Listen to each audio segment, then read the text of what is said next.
घोड़ घुलाई कब दर्शन पाऊं सतगुरु प्यारे जी। क्या आपके मुझे दर्शन कब मिले? चिट्ठी लेके दी, हलकारा चिट्ठी लेके जाता है, पृथ्वीचंद रास्ते में मिलता है कि क्या है कि चिट्ठी भेजी है अर्जुन देव जी ने। उसको पता था, चिट्ठी को पढ़ के अपने जेब में डाल के रख छोड़ दी। अब नास्तिकता का देखो कितनी हद को पार करता है कि एक शिष्य का प्यार भरा, एक तड़प भरा पत्र, और वो भी उसी के भाई का, गुरु को नहीं दिया, अपनी जेब में ही डाल लिया, बताया तक नहीं। कुछ दिन इंतजार की, दूसरा पत्र भेजा और उसमें कहता है तेरा मुख सुहावा सहज दुन भाणी, चिर होया देखे सारंग पानी। कि हे परमात्मा, तेरे दर्शन किए तो बहुत चिर बीत गया, तेरी इतनी मीठी वाणी है, इतना सुहाना चेहरा है, वो सुने हुए मुद्दत बीत की लगती है मुझे तो। और कहता है धन सो देश जहां तू बसिया, मेरे सज्जन मीत प्यारे जियो। कि मेरे सज्जन मीत प्यारे, वो धन्य है जिस देश में आप विराजते। ये उन्होंने दूसरा पत्र लिख के कहता है कि मैं तन मन धन से आपके ऊपर बलिहार जाऊं, घोड़ घुड़ाई घोड़ घुमाई मेरे सतगुरु संत प्यारे जियो। कि मेरा तन मन धन आपके ऊपर अर्पण कर दूं, मुझे दर्शन दो। वो भी क्या हुआ कि दूसरा आदमी, उन्होंने अपने आदमियों को भी कह रखा था कि जब कोई लाहौर से इस प्रकार की बात आती है, कोई संदेश आता है, मुझे पहले बताना। वो भी रास्ते में ही लेके उसी को दे दिया। कोई जवाब ना मिलने पर तीसरा पत्र भेजता है। अर्जुन देव जी सोचता है कितना बड़ा जुल्म होया कि जिसके लिए मेरा एक पल कभी नहीं बीतता था, आज मुझे 4-5 महीने हो गए, दर्शन तक नहीं होते। वो कहता है कि एक क्षण बीते तो कलयुग होता, कि एक क्षण बीतते ही कलयुग हो जाता आपके दर्शन के बिना तो। लेकिन अब तो क्या हो गया, अब तो बहुत समय बीत गया। एक क्षण बीते कलयुग होता, बहुत देर भई अब भगवंता। अब तो बहुत देर हो चुकी है, नींद बिहावे चैन न आवे मेरे सतगुरु संत प्यारे जी। कहता है मुझे ना नींद आती है, ना मुझे चैन आता है, ना मुझे कुछ अच्छा लगता है आपके दर्शन के बिना। अब तो याद करो, दरबार लगा हुआ था, कोई मिला नहीं, सीधा का सीधा हलकारा पहुंचता है, गुरु महाराज ने ही बुला लिया। क्या जा मौज थी, वो भी खेल संतों का ही था। रास्ता साफ करने के लिए संत पता नहीं क्या का क्या कर देते हैं, दुनिया को तस्वीर दिखाने के लिए कि देखो सच्चाई क्या है, झूठ क्या है। वहां पहुंचता है, चिट्ठी देता है, सब चिट्ठियों पे नंबर डाला था, उसमें लिखा था चिट्ठी नंबर 3। रामदास जी ने देखा नंबर 3 है तो 2 पहले भी आ चुकी। बोले पृथ्वीचंद बेटा कोई चिट्ठी आई लाहौर से? बोला नहीं पिताजी। जब भी कह देता कि हाँ मुझे याद नहीं रहा कि आई थी, कितनी झूठ पे झूठ बोलता गया, क्योंकि उसके विचार ही, ख्यालात ही कोई ऐसे नहीं थे जो साध संगत में बैठने लायक भी हों।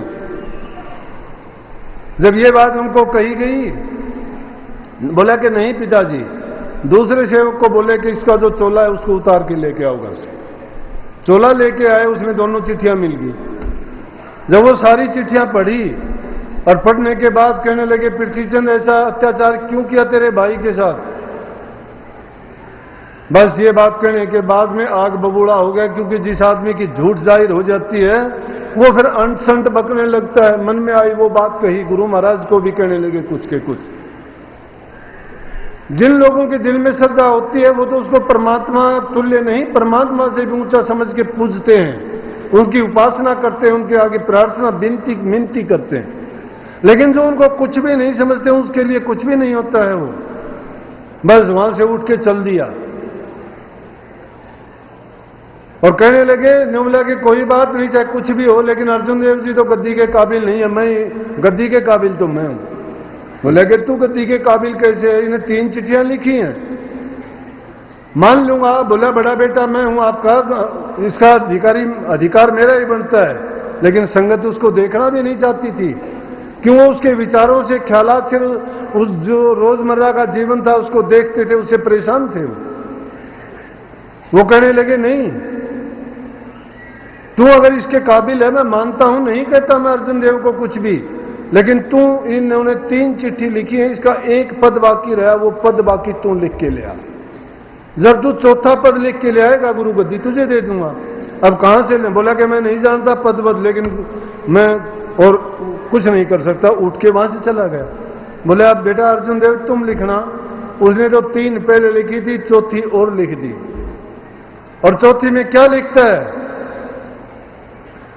कि आदिकाल से भाग मेरा जाग्या, कुछ ऐसा उसका मतलब है। घर में संत सतगुरु पाया कि मेरा जो भाग जगया तो मुझे संत सतगुरु घर में ही मिल गया, और मेरा जन्म मरण का सारा संशय गुरु ने मेट दिया। मेरा सारा सुख दुख अपने सिर पे ले लिया। मैं उस गुरु के बलिहार जाऊं, बार बार अपना तन मन धन उन पे वार दूं, अपना जीवन उन पे न्यौछावर कर दूं। और ये बात चौथी कली में लिख के गुरु साहिबान को दी, और संगत ने सुनी। संगत ने सभी ने उसी समय कह दिया कि धन अर्जुन देव गुरु, धन अर्जुन देव। और ये बात कही अपने आप स्थिति स्पष्ट होगी। अब भक्ति का मार्ग ये है कि जिसमें सच्चाई है, जिसमें श्रद्धा है, जिसमें नाम की कमाई है, जिसमें त्याग है, जिसमें तप है, जिसमें हर प्रकार की आस्तिकता है, प्यार का जो सागर है, जो दूसरे जीवों पर दया करता है, दूसरे के दुख को अपना दुख समझता है, वही इस मार्ग पर चलने लायक और वही दूसरे जीवों का कल्याण करने वाला है। इस जीवन रूपी नैया का पतवार अगर किसी मूर्ख को दे दिया जाए तो इस भवसागर के बीच में ही डुबो के और वो पार बोलेगा, क्योंकि वो खुद डूबा हुआ है, दूसरों को क्या तारेगा। इसीलिए संतों ने कहा, किसी ने कह दिया कि दिल दे दिया सतगुरु प्यारे नू, किसी ने कह दिया दिल दे दिया सतगुरु मतवारे नू, किसी ने कह दिया कि दिल दे दिया सतगुरु अंधे नू, किसी ने दे दिया दिल दे दिया प्यारे गूंगे नू। संसार की तरफ से गूंगे होंगे, संसार की तरफ से अंधे होंगे, संसार की तरफ से मतवारे होंगे, लेकिन वो उस घर के तो ऐसे भेदी हैं कि दूसरा जीव कोई जान पहचान भी नहीं सकता। ये उन संतों की महिमा है। और उसी टाइम अर्जुन देव जी को गुरु गद्दी देके और कह दिया कि आज के बाद में अर्जुन देव जी संभालेंगे। और वही 5वीं बादशाही ने सिखों में जो काम किया, अमृतसर का जो गोल्डन टेम्पल बनाया, आज दुनिया में प्रसिद्ध है, सिखों का सबसे जो पवित्र स्थान जिसको कहते हैं, बल्कि अगर दूसरे देश का या हमारे देश का भी कोई भी यहां आता है तो उसको देखे बिना नहीं रहता। उसमें श्रद्धा का वो केंद्र है कि उसके जल में नहाने से ही लोग सोचते हैं कि हमारे कर्मों का विनाश हो गया। उसको पावन भूमि कहते हैं कि उस संतों की करनी का वो कर्म क्षेत्र, कर्म भूमि है, वो धर्म भूमि है कि जिस में जीव को उस वहां की रज भी मिल जाए तो पवित्र हो जाए, उसके सारे जन्म जन्मांतर के कर्म कट जाए। मैं आपको भी यही बात बताने के लिए इस भूमि की बातों पर लेके आया हूं कि इसी भूमि पर उन महापुरुष ने नाम की कमाई की, सत्संग का प्रचार प्रसार किया। आज भी उनकी वाणी हमारे दिलों में, इस वातावरण में, यहाँ की भूमि में, यहाँ के कण कण में मौजूद है। वो कहीं गई नहीं, जाती नहीं। ये तो मैं कहूंगा ऐसे नास्तिक आदमियों का काम है या था जो कहते हैं कि गुरु गया, गुरु मर गया, गुरु के साथ ये कर दिया। वो कौन लोग हैं? वो गुरु को गुरु जाने ही नहीं, गुरु को कभी समझा ही नहीं। अरे गुरु को गुरु जो समझ लेता है वो गुरु के सामने अपने दिल की बात खोल देता है। और जो गुरु आगे अपना कपट ना खोले, निष्कपटी अपने को बोले, दोहरा कपट लिया है सोई, उसका कभी जतन नहीं हुई। जो गुरु के आगे भी कपट रख के बात करता है वो तो 2 प्रकार से गुरु का दुश्मन है, एक प्रकार से नहीं है।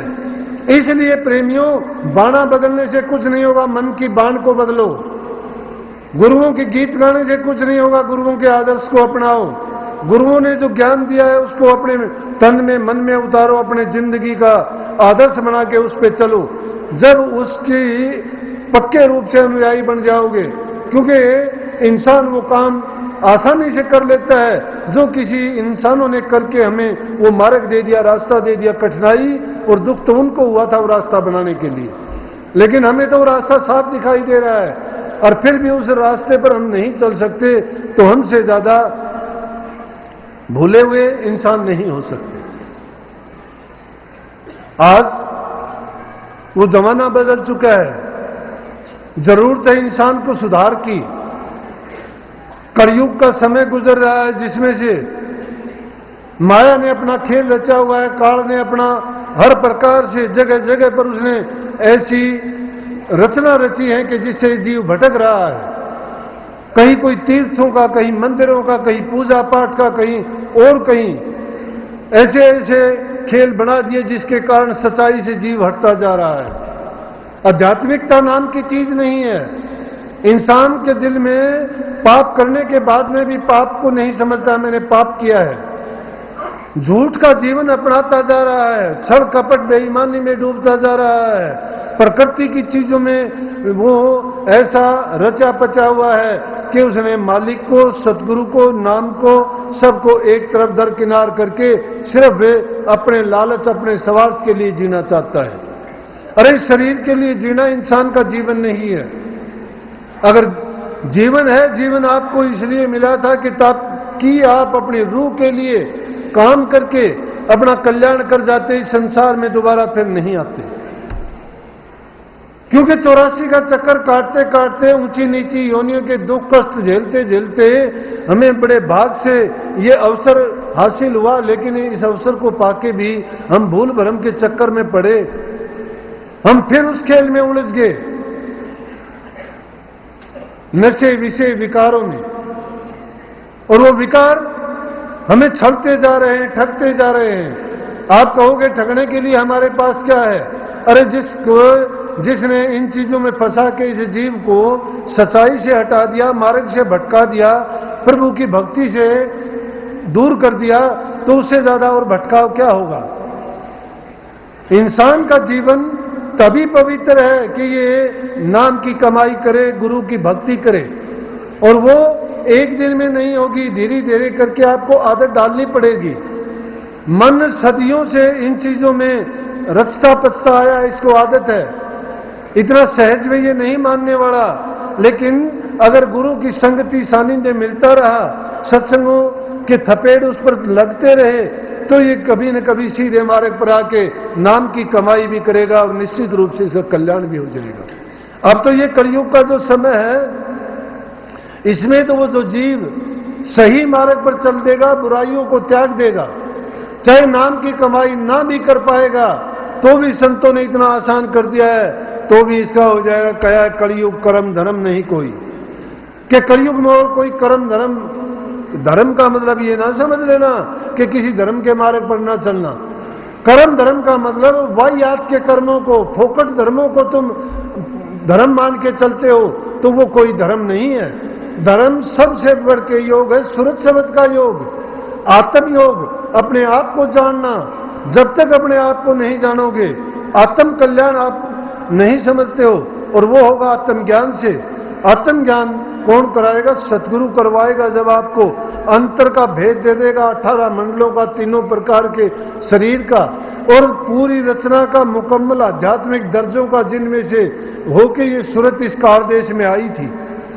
और इसे काल देश से निकालने के लिए वापिस उन्हीं मंजिलों को तय करते हुए हमारी रूह जब उन आध्यात्मिक मंडलों के जरिए शब्द की डोर को पकड़ के वहां की धुनों को, उनकी पहचानों को देखती हुई, और रास्ते में पड़ने वाली बहुत सी ऐसी चीज हैं जो इस जीव को लूटने का प्रयास करते हैं, लेकिन जिनको गुरु की रहनुमाई मिलती है और जो अभ्यास करते हैं, अंतर में जाते हैं,